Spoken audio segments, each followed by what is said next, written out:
Praise the lord. ఈ video చూద్దాం. ఈ వీడియోలో నీళ్లు ప్రవహిస్తూ వాటితో పాటు ఉన్న ఈ చిన్నపాటి కాలువలో ఉన్న చెత్తను చెదారాన్ని ఫోర్స్గా వేగంగా మరి తీసుకెళ్ళిపోతూ ఉన్నాయి. ఈ యొక్క ప్రవాహం దాటికి ఎప్పటి నుంచో చిన్నపాటి కాలువలో పెరిగిపోయిన చెత్తంతా బాటిళ్ళు అన్నీ కూడా ఈ ప్రవాహం దాటికి కొట్టుకుపోతున్నాయి. కరెక్ట్గా మనం గమనిస్తే దేవుని వాక్యం మనలో చేసేది ఇదే.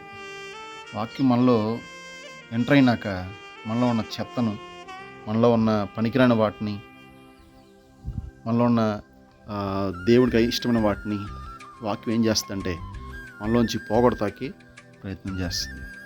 మనకు తెలుసు కదా, హెబ్రీ పత్రికలో ఒక మాట ఉంటుంది, చూద్దాం. హెబ్రీలకు రాసిన పత్రిక 4వ అధ్యాయము 12వ వాక్యంలో ఒక మాట ఉంటుంది. అదేంటంటే, చూడండి, చదువుతున్నాను. ఇక్కడ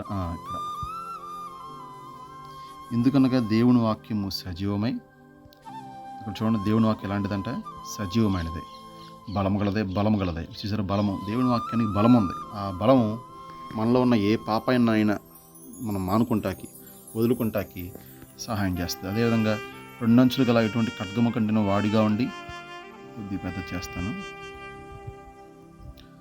అవట్లేదు ఇది, ప్రాణాత్మలను కీళ్లను మూలుగను వివరించినంత మట్టుకు దూరుచు, ఇక్కడ చూడండి, దూరుచు అని ఉంది. దేవుని వాక్యం దూరుద్ది, మన హృదయాల్లో ప్రవేశిస్తుంది, మన హృదయాల్లో, మన జీవితాల్లో ప్రవేశించి మనం బాగు చేస్తుంది అన్నమాట. ఇక్కడ మనం చూసిన వీడియోలో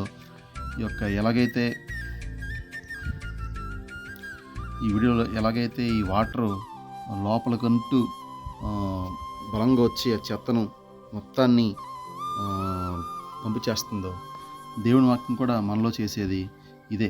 అందుకే ఇక్కడ ఉంది, ఏమని చూసారా, ఏమని చూడండి, పెద్ద చేస్తున్నాను.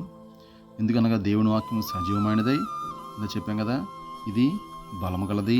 అదేవిధంగా ఇంకోటి ఏంటి చెప్పండి, ఇది వాడి గలది.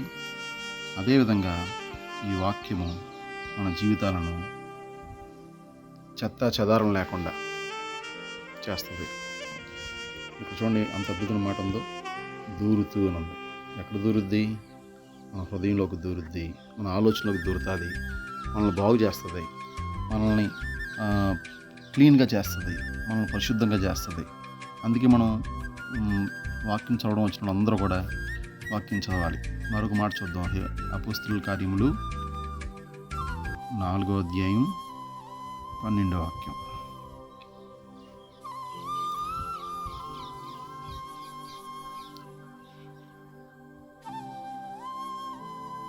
అపోస్తలుల కార్యములు 2వ అధ్యాయం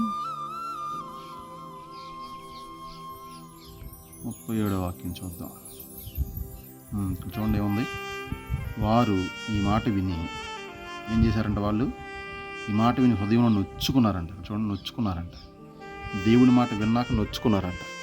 దేవుని మాట ఏంటి, నొచ్చుకోవడం ఏంటి? అక్కడ చూడండి, ఏముందో, మూల భాషలో పొడవబడి. వాక్యం ఉన్నాక పొడవబడతారు ఎవరన్నా? నొచ్చుకుంటారా? అదే దేవుని వాక్యం చేసేది. అదే దేవుని వాక్యం ఏం చేస్తుందంటే మనల్ని నొచ్చుకున్నట్టు చేసి, పొడవబడేట్టు చేసి, మన చెత్తను మనకు చూపించి మనల్ని బాగు చేస్తుంది. కాబట్టి మనం ఈ అద్భుత వాక్యమును, మనకిచ్చిన ప్రభువుని స్తుతించాలి. ఆ వాక్యం మనలో నివసింపజేసేటట్టు చూసుకోవాలి. వాక్యం శ్రద్ధగా వినాలి, దాని ప్రకారం అనుసరించాలి.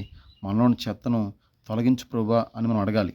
అప్పుడు ప్రభు ఇందాక వాక్యం మనం చూసినట్టుగా మన లోపలికి వాక్యం దూరి మనలో మన ప్రవర్తనని, మన జీవితాన్ని మారుస్తుంది.